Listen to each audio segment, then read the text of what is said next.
At Kids Matter, our mission is to equip and empower the global KidMin community. That means you. We're so glad you're here.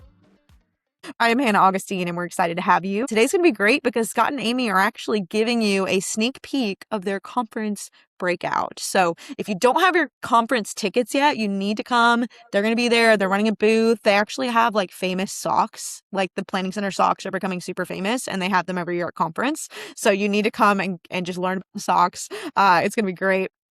So I'm going to go ahead and kick it off to them, and they're going to do some amazing screen sharing. They're going to show you things that I could never pretend to understand about Planning Center. So Amy, Scott, I'm going to take myself off the platform, and you guys can take it from here. Thanks, Hannah. Yeah, as you said, I'm Scott. It's funny, I'm Scott Myers, and we also have Amy Scott here. Both work at Planning Center, and we're just going to go through all of like what kids ministry people use in Planning Center mostly. So what is Planning Center? If you're brand new, it's a collection of a whole bunch of different products that all equal a church management software. And and we're probably going to go through about 4 of them. How we're structuring this class is we first want to talk about taking care of your team. So how to schedule your people and services mostly. Then we're going to talk about taking care of your families, like on Sunday morning and after and before as well. And then we're going to talk about taking care of your sanity, which is probably the biggest one. But yeah, we're going to do all of those things. If you are brand new, the thing that I can say the absolutely must you should know about is this question mark up at the top right corner. This is the access to our support and our documentation and all of that kind of stuff. We also just released like an AI that just looks at our support documents that could maybe find something for you even faster than that. But this is your like safe ground. This is where I want you to come back to if you're confused on anything. Also, these suggested articles right there, they will suggest an article based on the page that you're on. So if you're on a place and you're just a little confused with that, come here and there's probably a way to get you there. So yeah, this is also, you can send us an email. This is also if you have a feature request or something like that, please hit that up. Now, usually every one of our products, we have about like 40 minutes worth of video content that kind of talks about everything Planning Center. So we're trying to do all of those things in kids ministry in a short time. So we're going to go fast maybe. And if you are lost, don't forget the question mark. Please ask some questions in the chat as well. We'll try to get to those. So let's dive right in. We're going to go into services, and I'm going to talk about, this is like taking care of your teams. And I want to first start with getting the information that you need before you can start scheduling people. So at the top right, we're going to hit this question, or not question mark, sorry. I'm used to saying that too much. Top right, we're going to hit the magnifying glass. You can also hit backslash anywhere, and it's going to pull that up as a little hot tip. And we're going to search for Ashley Johnson. We're going to go to her profile. And there's 2 things I want to point out. The first thing on the left is add blockout dates. So this is where someone is going to basically like they can long click on a full week or a day or something like that and give a reason that says they're on vacation or something like that. And they can add blockout dates. This is telling you that they're not going to be available so that you then don't schedule them.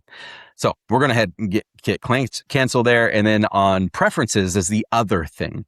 So you don't have to hit edit here if you don't want to. It might be a little more confusing, but there's different ways to have preferences. One, there's how many times a month do you want somebody to be able, or do you want yourself to serve, I guess, up to 2 plans per month.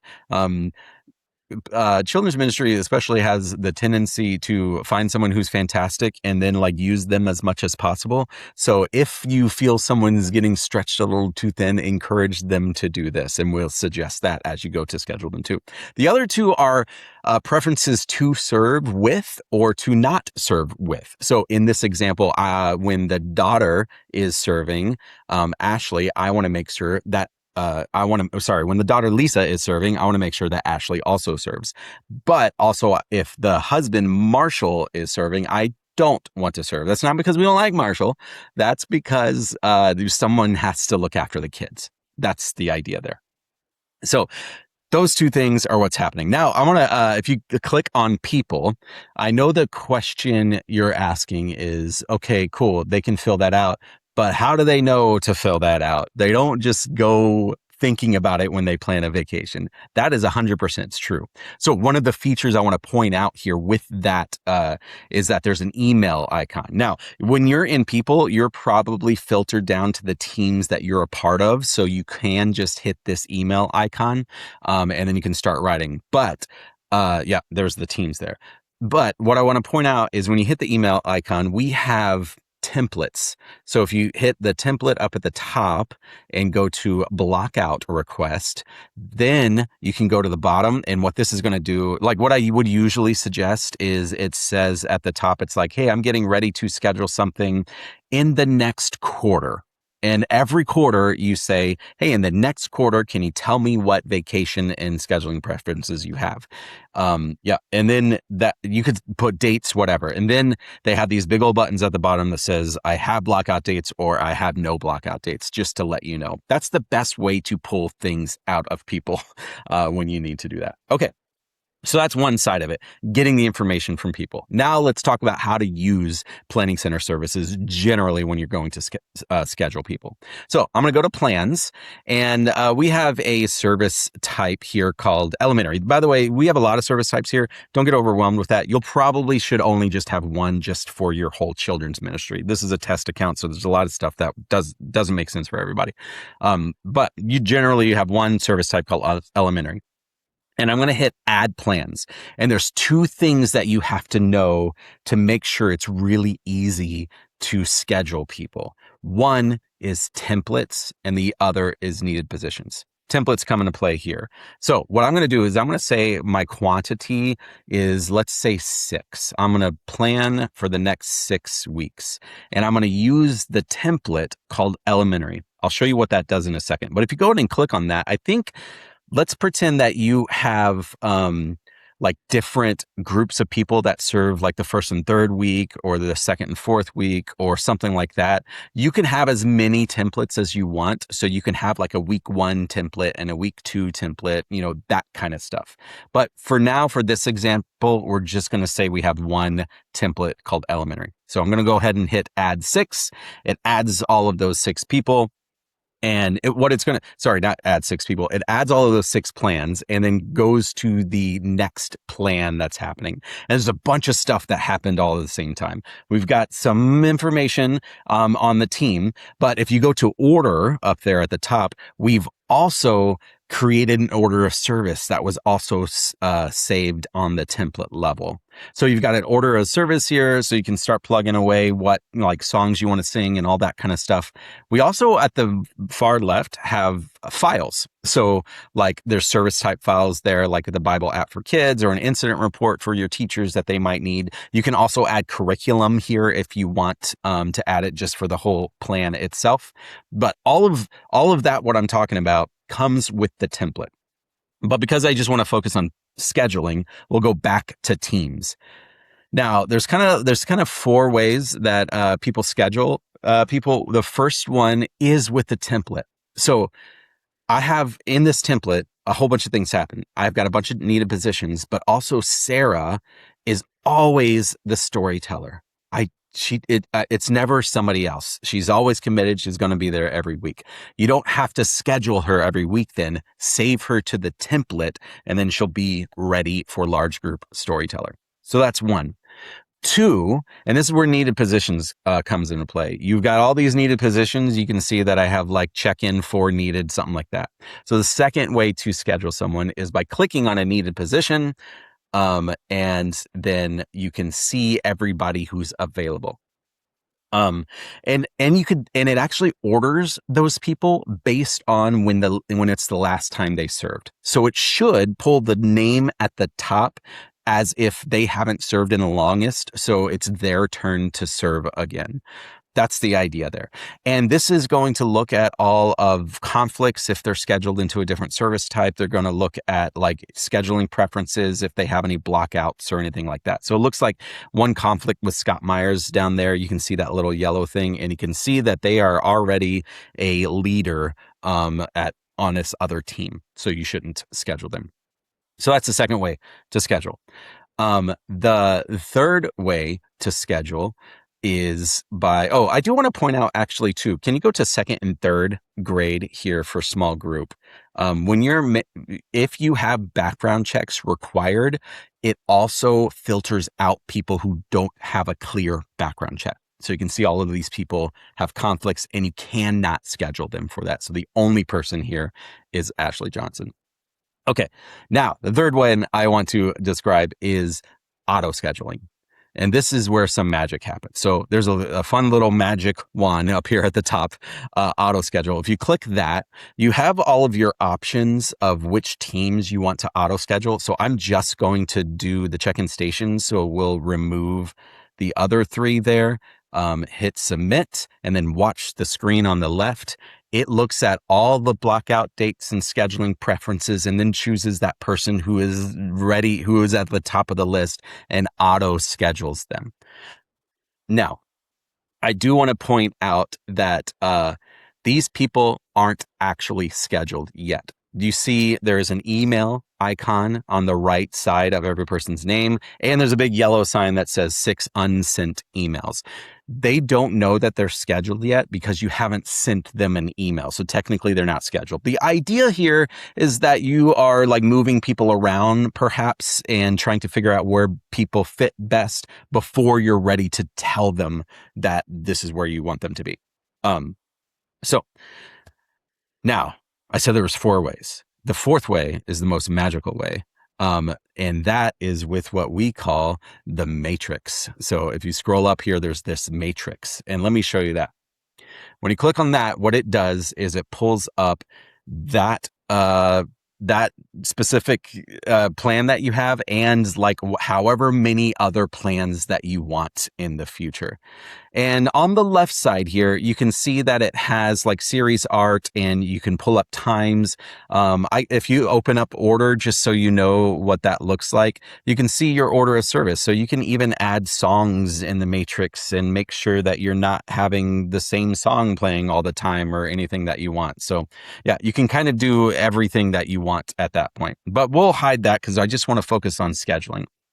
A couple things I want to point about auto scheduling. All of the same things that you can do on the regular plans, you can still do. So I can click on 4 needed positions if I want, and it's going to pull up that little drawer and you can choose the right person for that. But 2 things that are awesome is 1, auto scheduling still works here. So if I hit auto schedule now with that magic wand and just choose all of my check-in stations that I want, it's going to add them all to the right for every plan. So with that click of a button, I have scheduled my whole quarter with 1 click of a button. And it looked at blockout dates, it looked at scheduling preferences and scheduled everybody with 1 click. That is really the magic of Planning Center. And that's happening because of templates, because of needed positions, and because you've sent out that email that says, hey, in this next quarter, please give me your information. So that's like the best way to get things set up, is to first tell people that hey, I'm going to be scheduling in the next week. Please give me your blackout dates and your scheduling preferences this week so that I can schedule you next week. And then open up the matrix and schedule everybody that you want right then. The other really cool, powerful thing with services and the matrix is if you email them from here. So at the top right, there's an email click that's happening. If you email them from here, they will get 1 email for all of the weeks that you have up on the matrix. Now you can see at the top, I have the teams. I can say that I only want to schedule, like I only want to send an email to the check-in stations if I want, so I can remove large group or small group if I want to do that kind of thing. But what we've found out is the fewer emails that you send to people, the more they'll pay attention to them. If you are always telling them the same thing, then they don't care anymore. Sometimes they feel like overwhelmed with not knowing what to pay attention to, right? So that's also part of what's great about the matrix. It sends them 1 email that has all of the things they're scheduled for, and they can like confirm all of those, or they can pick and choose which ones they're not going to be able to make or something like that. Okay.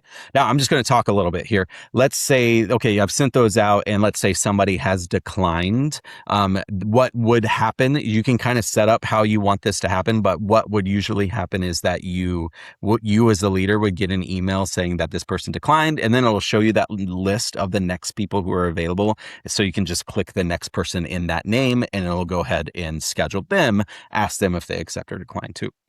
That's what that happens. You could also make that automated if you want. There's a way to do that too. Okay. The other thing to talk about with them is that how do they get all the information? First of all, they're going to get the information with the email. Second of all, if they are using the services app or the Church Center app, they'll also see their scheduling requests. And if they're using services app, they can then also see all of their curriculum in one spot too. So if they're just accept decline, Church Center app is the best way to do it. If they're just wanting to look at the curriculum, then I would focus on the services app. Okay. I think that is everything that I talked about. I also got a note that my internet wasn't great. It's okay. You're 99% here. So Amy. Oh, it looks like you're starting to cut out a little bit. So if it's, I can just take over. Which honestly, that was perfect because that's exactly the point, where we were going to segue. So Scott just talked about taking care of your teams, right? So we're, scheduling volunteers. We've got people ready for the weekend, and now we need to take care of our families. So, we've got people, that's the reason we do what we do, right? Is because eventually we've got kiddos coming through our door, that we need to teach about the word, right? So that's exciting. They're coming in, but we need to make sure that they can get checked in efficiently, that we know what families are coming. And so a lot of times we get a question like, hey, how do I add people to Planning Center? What is the best way to do that? And we kind of break it into two different ways to think about it. Sometimes churches like to try to add people ahead of time, and we've got a couple tools for that. And sometimes churches, obviously not everybody tells you they're coming ahead of time. Sometimes you just have new families show up. So I'll also show you some quick ways to add people on the fly.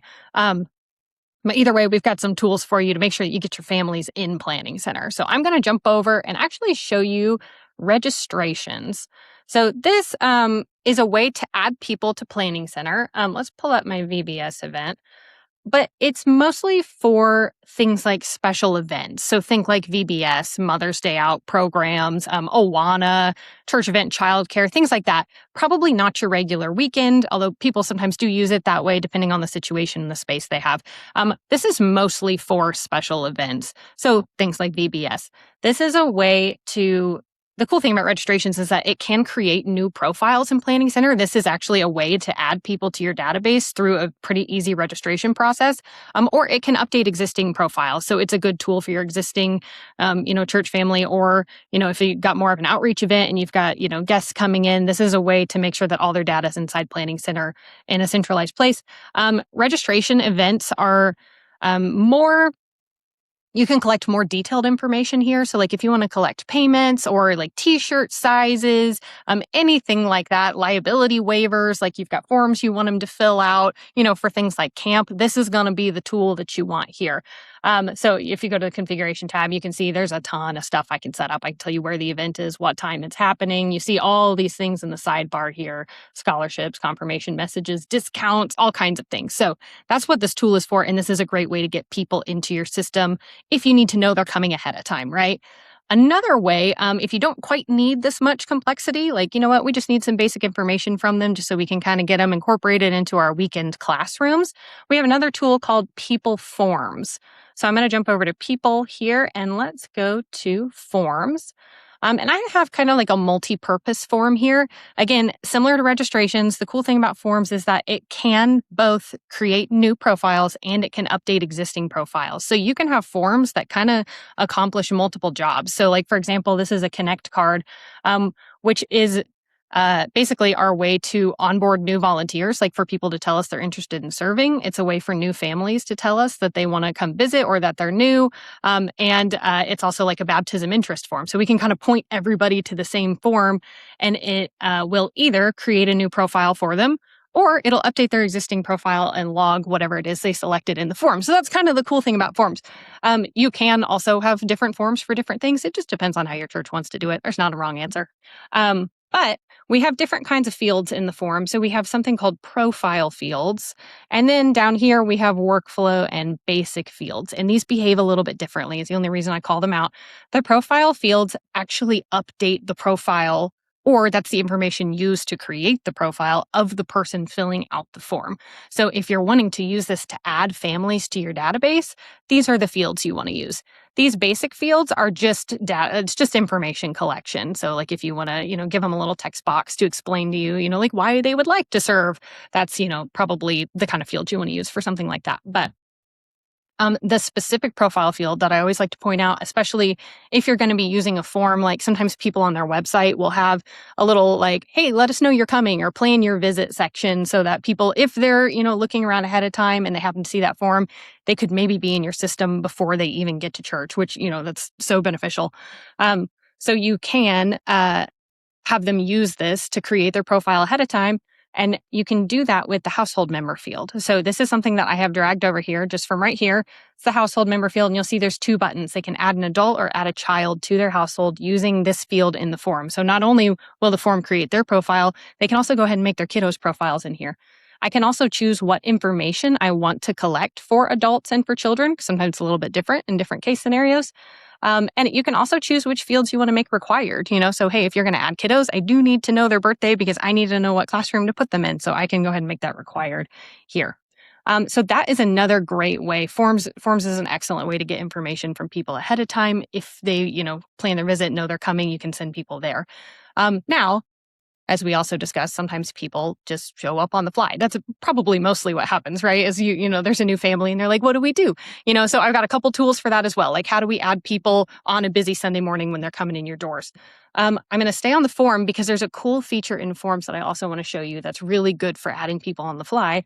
And it is this download QR code. So I just popped over to settings here in my form, and we've got a button that will give you a QR code that goes to this form. So what we see a lot of churches do with this is like print this out and hang it up in their lobby on a sign that says like new, like, are you new here today?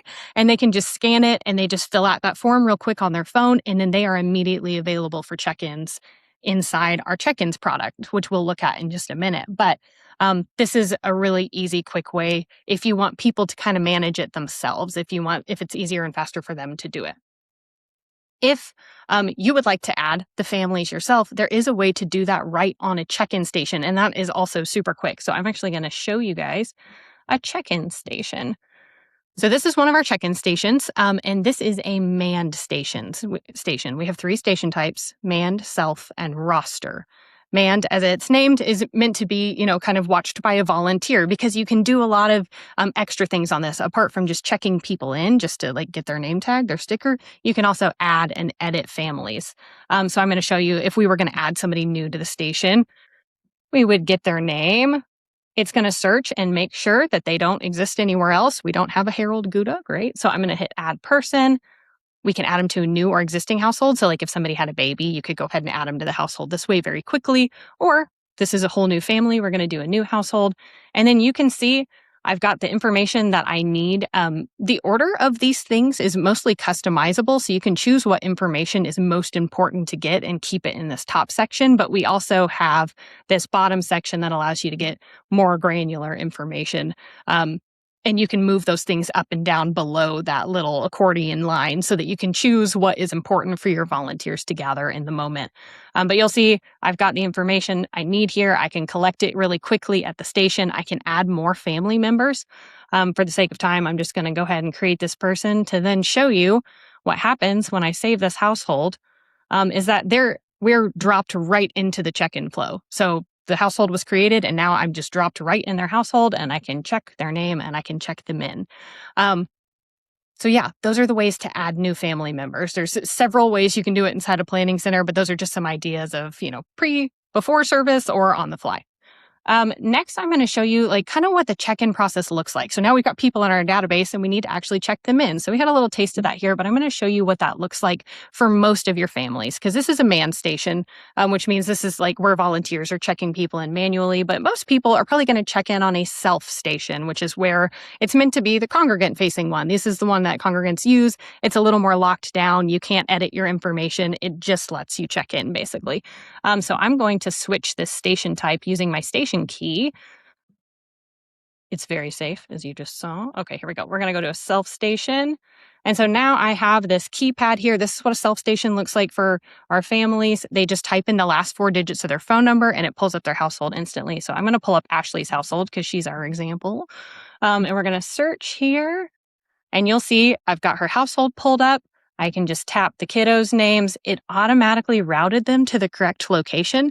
And something really cool is that next week when they come back, this is their first visit, but next week when they come back, this will automatically be checked because they were here last week. So the process gets quicker and quicker the more people check in, as long as, it's to the same service and there's some kind of, flow to it. But they are automatically put in the right location for their grade. So I didn't really have to do much work. I just typed in the last 4 digits of my phone number, said who is here today, and then I can say check in 2 people. There's one more thing I want to call out here, and that's the checked in by.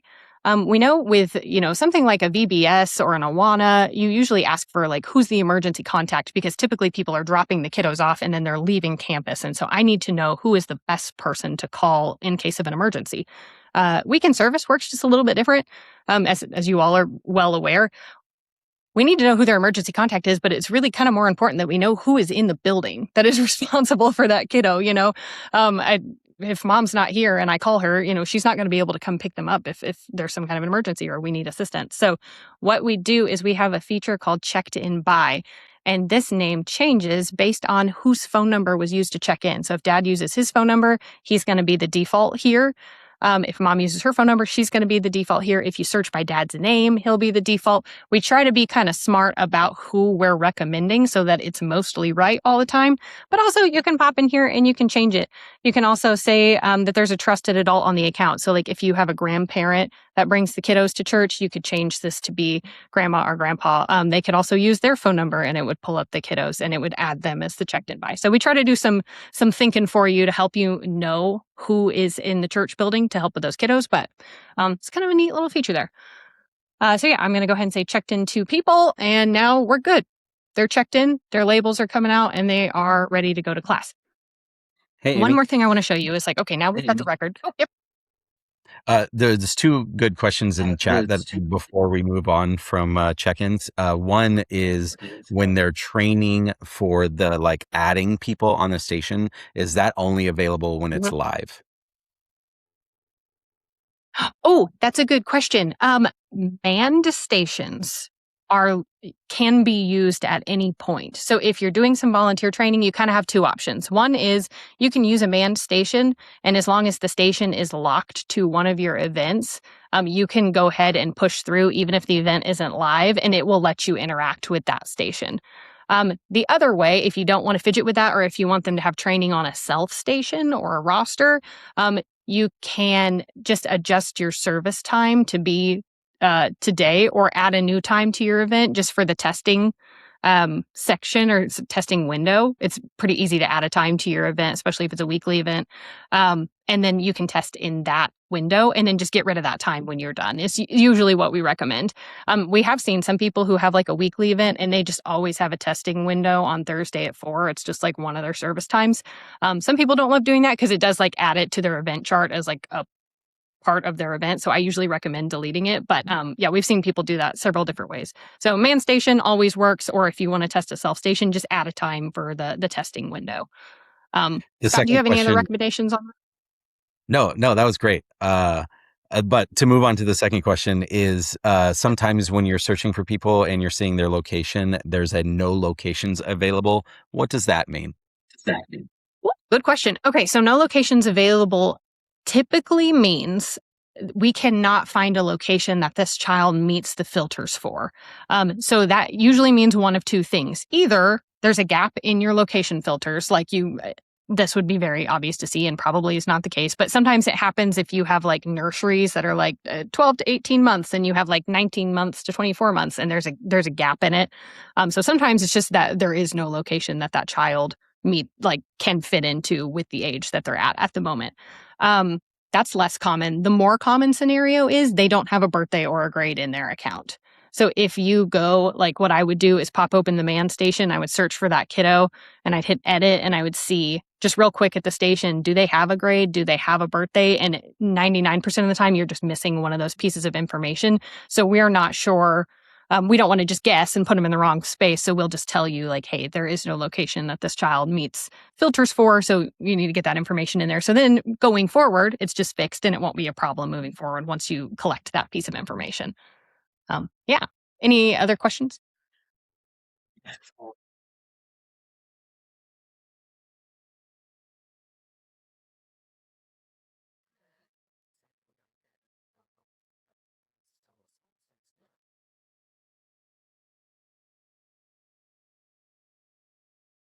Yes.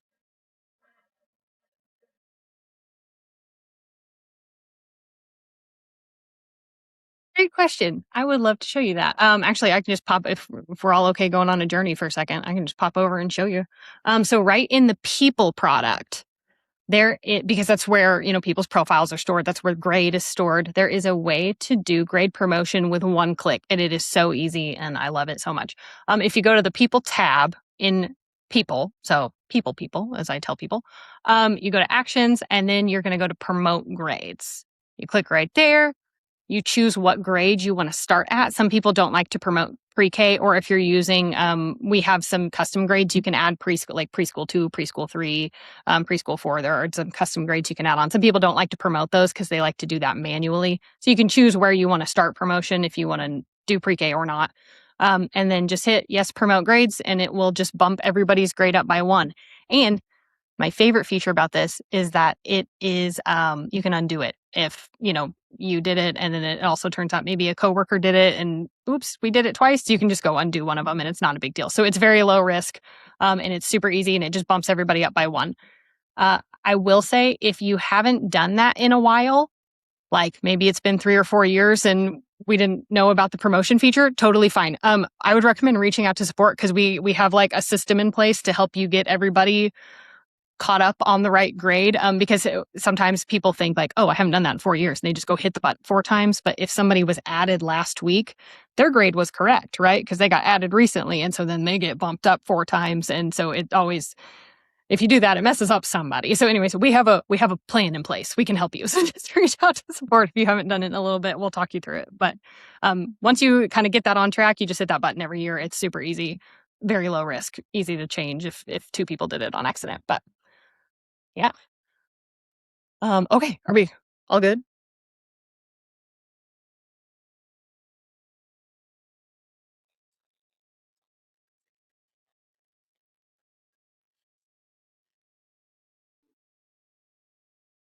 Oh,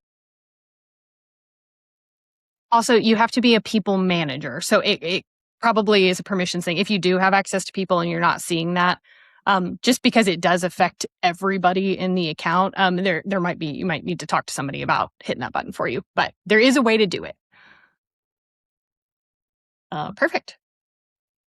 All right, sweet. There is one more thing I want to show you on stations. So I'm going to pop back in our station settings one more time. So now we've got the kiddos checked in, right? They're starting to flow into our classrooms. Everybody's got their sticker, feeling good. Our lobby isn't congested because it's been going by so fast. That's the goal, right? What I'm going to do is talk to you about a classroom tool that we have. So we have something called a roster station. And this is really built for teachers. One thing I want to show you is that I'm going to show you a lot of features that the rosters can do. People have varying levels of what they want their volunteers to be able to do on these rosters. And so a lot of it is customizable. I just want to point that out. You'll see what these things are in a minute, but just know anything you see that you're like, oh, I'd maybe love them not to be able to do that. There's probably a way to turn it off. So what I'm going to do is go to roster. And then this is going to pull up our list of kiddos. Now, these are kids. This is actually checking them in. So a lot of times what classrooms like to do is disable this ready tab and just show the here tab because these are our 3 tabs, right? So ready means these are kiddos who have come in the last 6 sessions. You can choose between 1 and 6 sessions. So these are like your frequent flyers. These are the kids who are probably coming to church because they have come in recent history. You can also search outside the roster. If there's somebody who hasn't come back in a while, you can totally pull them in here. But this actually does check the kiddos into class. Then what this is going to do, let's just check in a few friends here. What this is going to do is it moves them to the Here tab. So this tells you this is your active classroom list. This is who you have checked in today for the 2nd and 3rd grade location, right? You can also lock rosters down to a location to keep classrooms in a certain view to make sure we're not accidentally getting off into other classrooms and getting confused. All that is customizable as well. But you'll notice I have 2 sections on my roster because I've turned on a feature called Confirmed. So this is unconfirmed and this is confirmed. These kiddos are kiddos that have checked in maybe out in the lobby, but they actually haven't made it to my door yet. So this is a way for me to say, yep, oh, Ada got here. Chris walked in. Great. These kiddos moved down into confirmed. And now they're in my care and I can see a count of how many kiddos I have in the room. And it's always up to date and I know who's here and who's not here. Because, sometimes kiddos check in and then they decide they don't want to go to class. And so they stay with mom or dad. But you still have a check-in record for them. And sometimes that's concerning later when you do your count and it doesn't match. This is a way to kind of help with that. You can also see a lot of really important information on rosters. We've got, you can see somebody who's not authorized for pickup. I told you about trusted people earlier. We also have not authorized if there's somebody who shouldn't be picking up a child. You can see the security code from here. So if they lose their sticker, you can still do a match with mom and dad's security code at pickup. You can also see we have this little like heartbeat icon here. This is a medical note. So if they have a medical note on their profile, your teacher has access to see it because, they're the ones that need to know that, right? You can also choose to text parents from the station. We have preset text messages just to keep things quick and easy. This is a completely free feature. So you can pop in here. You can ask parents to come to the classroom. You can tell them they're doing great. If, there was, drama at drop off because we were crying, you can let parents know they're doing great now. So there's quite a few things you can do right from the roster. This is primarily for teachers. It's a feature primarily for teachers just to keep an accurate class list. And then the last thing you can do on a roster is check kiddos out as they leave so that class list is staying up to date. So then that moves them over here to our checked out tab and you can see all the kiddos who have left and what time they left. So you have that record, right? So that is it for, once your kid's in your building, how do we manage that? What tools do we have at our disposal? Rosters. And then that moves on. Oh, yeah. Yes, great question. It sends to the checked in by default, but you can change it. So if I pop in here, it's going to select, this is a test account, so we don't have real phone numbers in here, and it's very politely telling me it's not a real phone number. But if Shane was the checked in by, he's going to be automatically checked, but we'll also show you all the other adults. So if you want to text a different parent or trusted adult, you can just tap on their name and it'll let you text them as well. So you can choose, but we'll try to be helpful and pick the checked in by default. Yes, we actually, if they download the Check-ins app, you can put a roster on it. They can totally see it on their phone. Honestly, that's one of the best ways to do it. You can also, a lot of times people have like safety questions around like, well, can they access it during the week? Can they get in, like, can they do the manned station thing you showed? And everything in those station settings that I showed you that's kind of customizable is in your hands to choose. So you can choose per station what they can see, what locations it's locked to. And then when the service isn't live, the roster is just a blank purple screen that says your service isn't live right now. So during the week, that the app is effectively just a brick. It doesn't do anything. And then on Sunday, when the service becomes live, all of a sudden they have access to their classroom. So yes, we highly recommend allowing volunteers to have it on their phone, just so that they always have an up-to-date class list. And then you don't necessarily have to buy devices for every room. We love when people have rosters in every classroom. It's just the best way to know who's in your room, Any other questions before we move on? Nope. Okay. Yeah. Okay. This is our last section. So we talked about taking care of our teams, right? Taking care of our families. And then the last section, and maybe our favorite, is taking care of your sanity. Because we know kids ministry is really, really busy, right? So there's a lot of things that we're juggling. There's a lot of things we have to remember. I was talking to Scott, this weekend, I was in my kids' ministry and just taking one walk down our kids' hallway had 4 people pop their heads out of classrooms and ask me to do something. Like somebody stuck their head out the window and was like, "Can we get an ice pack?" And I was like, "Yes." And then I kept walking and somebody popped their head out and was like, "Hey, Jody's mom told me that she wants to start volunteering, but she can only volunteer every other week." And I was like, "Great. Okay." And then I kept walking and somebody popped out and was like, "It's Shanna's birthday." And if I didn't have systems in place to navigate those things and help me juggle them, I have like a 3-task limit. There's as soon as I hit the 4th task, I will forget the first one and I'll walk back down the hallway and I'll look at that nursery and they'll be like, "Ice pack?" And I'm like, "Yes, I forgot. I will do that right now. I'm on my way." Right. So there's all these things that we need to do. Right. But then there's also things that we want to do. Like if we had the margin, I want to celebrate birthdays and I want to celebrate my volunteer anniversaries and I want to reach out to families who haven't shown up in a couple of weeks. And there are all those things that are it would be really nice if we had the time and the margin to do them. But sometimes those things sit on the back burner because there's so many requests that pop up every Sunday that I need to remember to do things with. So we have tools to help you with both of those on the fly requests, but also those aspirational things we want to do to really connect with our families. We have tools in Planning Center to help you automate those things and help remind you of those things, right? So I'm just going to walk around quickly and show you a couple tools. I'm also just going to show you some examples of things that people want to track, but these aren't the only things it can do. Automations can do so many things. It's a really big feature. So while I'm showing you some of these examples, just kind of be thinking what processes do you have that you're doing manually? And there's probably a way Planning Center can help track that, make sure it doesn't fall through the cracks, remind you when you need to be reminded, maybe do some things for you. So just keep that in mind while we're kind of walking through here. I do want to ask, how are we doing on time? I know we started just a smidge late. We know if we're okay to keep going a little bit. I think it should be fine. Scott might have froze. So I'm just going to keep talking, but at any point, somebody can pop in and tell me otherwise.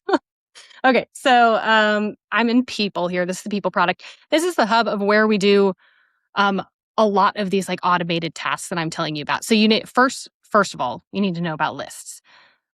Basically, lists is where you're going to find who you want to take action on. These are your groups of people that you want to take some kind of action on. And then you pair a list with an automation that takes action on that group of people. So first I'm going to show you how to find the group of people, and then I'm going to show you some examples of things you can do once you know who you're trying to take action on, right? So for example, one thing that my church likes to do is we like to send out an email to the parents every Monday saying what they learned last week and with a couple discussion questions that they can ask their kiddos. It just comes with our curriculum. It's like a little parent guide. We like to send it out on Mondays, right? So what you can do is pull a list of parents of your active children. That list is a great way to find this. So what I do is I go into People Lists, we create a new list, and I just pull in rules and conditions that help narrow down those people, right? So what I'm looking for in this particular list are my kiddos who have checked in the last 6 months. If you've come in the last 6 months, I'm going to keep you on my parent list. You can choose whatever time frame makes sense for your ministry.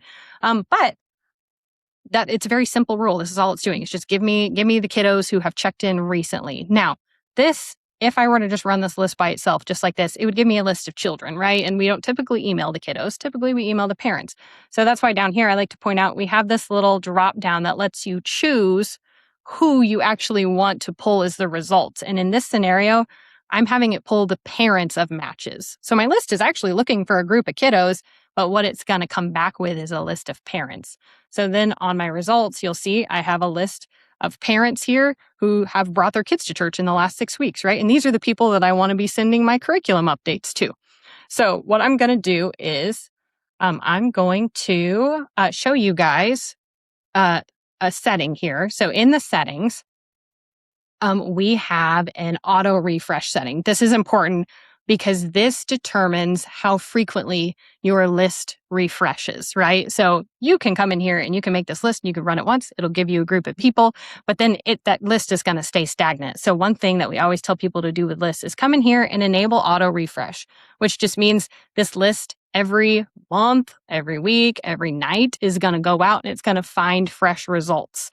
So it's always going to be keeping that list up to date for you so that when you need to pop in and use it, you don't have to refresh it. It's just ready to go and you can trust that it is up to date with the most recent families that you have. And then from there in your results, you have a lot of things you can do. You can print the list. We don't usually recommend printing lists, but you can. You can also download it if you need to. If you're doing some kind of like mail merge, if you use a different email provider, you can use that. But also you can email them right from here. So you can send them a message in Church Center, you can send a text message. If you integrate with Clearstream or Text in Church, you have those options here as well. So there's a ton of things you can do with lists. So this is one way that I connect with my families. This is how I send out my little curriculum reminders on Mondays. Another thing that we see a lot of times is birthdays. Like, hey, I want to track the kiddos in my ministry that have a birthday coming up. So we have a kids ministry birthdays list. And this is just looking for kiddos that have a birthday in the next month, because we don't email kiddos, right? So that's not something I'm going to do on this list, but we do like to send them a handwritten card in the mail because kids love getting mail. It's so fun, so we like to send them a birthday card in the mail. So what we do is I have volunteers help me with this. We pull a list of all the kiddos who have a birthday coming in the next month, who have checked in recently. So I'm not pulling, that one kiddo that came to Easter 3 years ago and then has not come back, unless you want to, in which case you could. But I've got some stuff just to kind of make it my kids who have engaged with the kids ministry recently. And then it gives me my results and I can share this with volunteers and we can handwrite the birthday cards for the month and get those out in the mail. Now let's lean into automations a little bit more. So we have, automations in our list that allow you to trigger an action based on new results coming in the list. I know that sounded really complicated. Basically, all I'm saying is you can take that group of people and you can have Planning Center do something automatically with it, right? So, for example, let's say that I have volunteer birthdays. Let's see if I have a list for that. Let's see. Oh yeah, elementary volunteer birthdays. Okay, so this is something where I probably would want to send them an email, right? I do send my volunteers an email on their birthday. This is something that can happen for you without you really even having to do anything. So I've set up this list here where it's like, hey, give me all my elementary volunteers, all the people who are on my elementary team in services. And then if their birthday is today, pull them in on this list. So then second thing we need to do, we need to go set this thing to refresh nightly so that every night it goes out and it says, do I have any volunteers with a birthday today? And if so, yes, put them on my list. And then the third step, this is a really powerful part, I can come in here and I can set up an automation. So I'm in my automations tab. I can set up an automation to send them an email from a template. Now, there's a lot of things you can do with automations. I'll just kind of show you. You can pick any product and you can pick several actions like order background checks, send an email, put them in a workflow. There's so many things. I won't say endless things because there is a certain number of things you can do, but it's a lot. It's like hundreds. There's hundreds of things you can do right from this automation. So what this is doing is I have a little email template that I've written. So it's still a personal touch to my volunteers. And it's got a little coupon in it for a coffee from our coffee spot at our church. And so it sends them a birthday email on their birthday automatically. I didn't have to do anything. And then it sends them a little gift from me. And it was like a little personal touch that I put in there, but it was automated. So I don't have to think about it. You know what I mean? So you can do those extra things you want to do without you actually having to do them, if that makes sense. Now, if you're like me, when I have emails being automated out, I do like to be in the know of who was receiving them. So I'm not surprised on Sunday when somebody comes up and is like, thank you for the birthday email. And I'm like, you're welcome. So what you can do is go to settings and you can set yourself to be notified of new results on the list, which just means if somebody pops up on this list, I'm going to get a little email that says, hey, Jody's on the birthday list. And then I know that means she got an email from me. So I'm not surprised on Sunday when I see her, and maybe I can put something in the classroom for her or, sing happy birthday or whatever the case is. So you can still be in the know and automate things. Okay, let's look. So we did birthdays. So a next thing, another common example we have is people wanting to onboard volunteers, right? So I'm going to kind of break outside of lists because sometimes onboarding comes from sometimes people tell us that they want to volunteer inside of a people form, like I showed you earlier. So you don't always have to be inside of lists for automations. Automations do live other places. They live in a couple other products as well.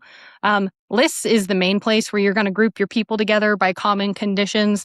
But if they have one common condition, just like, oh, we filled out this form, or, oh, we were added to this team and services. A lot of times you can add automations right in those spots and they happen live. I'll show you exactly what that looks like. So I'm going to go to forms. And if I go to my Connect card, I told you this is kind of a multi-purpose Connect card. I do actually have a field that has people tell us if they're interested in volunteering, right? In kids ministry and hospitality and worship team. This is actually a workflow field. So this is like an automation in a trench coat. It's like a little secret automation. What it's doing is if I click on this, it just looks like a checkbox field. But if I click on this, it's actually automatically routing people to the proper workflow for their ministry area. Because a lot of times different ministry areas have different onboarding processes, right? So we've got children's ministry being routed to the Centerville Kids onboarding workflow. And that's the one that I'll show you. So if somebody were to come fill out this form and they checked this, they're automatically going to get put in a workflow, and that's going to notify us, right? Because in workflows, that's how you get notified of people that need to go through processes. And I'll show you what that looks like. I will say you can also set up general automations just on the whole form. It doesn't have to be on a specific question. You can just say, hey, if they filled out this form at all, send them an email. So you can do something more generic as well. But I wanted to show you that like smaller example because it's very cool and very powerful. So I'm going to jump over to our workflow, kind of show you what that looks like. We've got our Centerville Kids onboarding workflow. Think about a workflow as a flow that volunteers or anybody needs to go through. So like we've seen workflows for things like hospital or care ministry where it's like, hey, there's 3 or 4 steps we want to go through to support these families. And we want to make sure that they make it through every step and we're not accidentally dropping anything because we don't mean to, but sometimes that stuff happens. There's so much stuff to juggle. Workflows are a great place to help you kind of keep your head on straight about where somebody is in a process. Volunteer onboarding is another really big one that we see people use workflows for. So you'll see I have several steps to onboard people into my kids ministry. I'm going to send them a welcome email so they know what's going on. They know what the process is. I need to send a background check. I'm going to give them a phone call. I'm going to check their background check results because sometimes those take a week or two, right? We're going to put together a welcome kit once that background check comes back, if they're cleared to serve, things like that. So when somebody's added to a workflow, it makes a little card for them. And this card, you can complete the step and it'll move on to the next step of the workflow, which then notifies the default assignee, which in this case is Scott. So Scott would get notified. He actually will legitimately probably get an email that has sent. So one thing I do want to show you, you might not have caught it. Alina actually skipped this step, this send background check step. And that is because of something really neat, which is you can have, I won't get too into the weeds with it, but you can have, you can set conditions for people to skip steps. So Alina already has a clear background check. And so I have set it up to where if they already have a clear background check, I don't need to send them another one. So they're just going to bypass that and they're going to go on to the phone call. So that's a neat thing you can do as well. So all these things, you set them up once. You kind of have to fine tune it to get it exactly how you want it, but then it just flows and you're being notified when people are in your pipeline and when you need to take action. And you can change the default assignee so that you can kind of lean on your team a little bit and be like, okay, you know what, Amy, can you be in charge of putting together the welcome kit? That's going to be your step. And when people get to that step, you can kind of share that workload with other people, but it'll remind you when you need to do things because there is manual action we need to take, right? Okay, cool. I think that is it for examples. I was going to pop over and just show you guys real quick in some other places that automations live. Lists is a big one, Forms is a big one, but also they are in most other products. So for example, in services, in teams, you can set up automations right on a team. Let's see if I were just to go to elementary or let's just go to check-ins. There's an automation tab where I can set up automations when somebody's added to the team or removed from the team to maybe send them an email or follow up with them. But yeah, that is it for automations, there's a lot you can do with it. If you have any questions, reach out to support. I know there's so much there and we're just kind of scratching the surface of things you can do. But support's not just for technical help, they're also for ideas. So if you have ideas and you kind of want to be like, hey, how would I set this up? They're happy to help you. I do want to quickly show you guys a couple other tools just to help kind of invest in your sanity and help, put things in front of you when you need them. One thing you can do is we have this product up here at the top called Home. And this is a place for you to see things that are important to you, right? So we've got some kind of like dashboards to help you keep track of your workflows in progress, how many cards you have going on. But also in this tasks tab, this is where you can set up tasks for the things that you need to remember. You can set them up to recur. So for example, I have a Sunday prep task list, and every week on Friday, there's a series of things that I need to do to get ready for the weekend service. So I can send teachers curriculum. I got to make sure my printers aren't out of labels. There's things I need to walk around and do. So I can set up a recurring task list to remind me of those things every week. Or you can just set up one-offs. You can also we have like a template for, hey, every time we run a special event, these are the things we need to do. Every time we've got VBS or every time we run Awana, these are the recurring things that need to happen. So I can just make a task list based on a template as well. You can also you can share it with other people and you can assign tasks to other people. So you can also kind of lean on your team there as well. You'll get notified when you have tasks, and you can kind of work together to make sure that those things are happening. So we can kind of help you keep your head on straight there. Another thing that I want to show you is really quickly. So, we've kind of bounced around to different products. We, for example, with VBS, we had our registrations, but also you want to check in kids to VBS sometimes. And I have my Vacation Bible School task list. So that's 3 different places where I'm managing VBS. And we do have a place where you can button all that up together and see it on a nice collective view. And that place is Calendar. There is a feature in Calendar called Connections. And you'll see in prep for this, I've already searched for VBS. So my calendar looks very empty. But right here, I've got my calendar event. And I can go right into my event. And there's this tab called Connections. So I've created a VBS event already. And, you can go through the process of creating an event. Or we have a lot of calendar videos. If you pop open this, you can see how to do that. But I already had one set up. And I'm going to come in here to Connections. And I have registrations linked right here. So I've got my registration sign up already linked. I've got my check-ins event for it already linked. I can see my locations. I can see the times I've got set up for it. And you can see my task list right here and how much of it is complete and who's helping me with it. If I had a services team where I was scheduling volunteers, I could link that here. You can also link groups if you guys are using small groups for anything. Probably not so much for VBS, but maybe you can link it here if you want to. So this is a way to take all of those separate things and kind of compile them into the same space to help you keep things organized and to help you keep track of all the different spaces where you're, kind of navigating these different events that you've got going on. That was a lot. I'm going to pass it to Scott and he's going to wrap it up. I think. How's it going over there? Yeah, I think it's going okay. We'll find out at least. Yeah, I got 2 things that I just want to say, and then we're gonna go into the Q&A time. So please feel free to start asking some questions. But I think 2 things I want to say is, one is that one of the best things about Planning Center is it's all connected. So like if some kid that you've never met signs up for an event like a VBS online, they're already ready to be checked in. Their family is already in a workflow to follow up with them 2 weeks later. All of the systems in place help make sure that you're not losing people through the cracks because it all connects, and that's great. The second thing is that a lot of what we talked about might feel very overwhelming. And I want to tell you that that's expected. So don't feel singled out on that, but also start slow on this kind of stuff. If it is overwhelming,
We're also teaching an advanced class. So if you're ready for level 2, there's that one.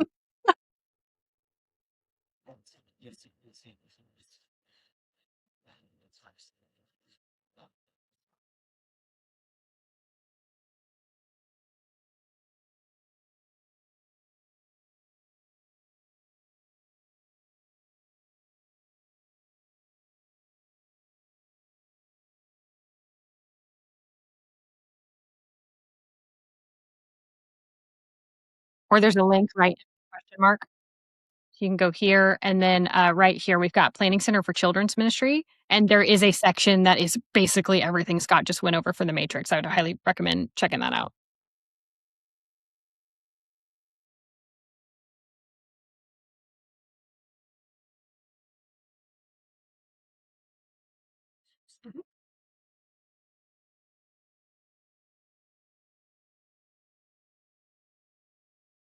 Yes, thank you all. And don't worry, we will post this. So if you missed the first couple of minutes with some of the link issues, it will be live on YouTube, and then we'll share it in Circle and email all of you as well. So thank you for the grace, Scott, Amy. Thank you always for not just the grace, but also the incredible teaching. I know people really enjoyed this. And if y'all are here, I know some of you have been doing Planning Center for years. And what I love about them is they're always innovating, always coming up with new ways to make it better. So thank you for your hard work. And everybody in the chat, we're glad you joined, and you'll be hearing from them again soon. So get to conference. I threw that link in the chat, thekidsmatterconference.com, and then planningcenter.com/kidsmatter or planningcenter.com/support. Both great places to go and get what you need. Thanks, everybody.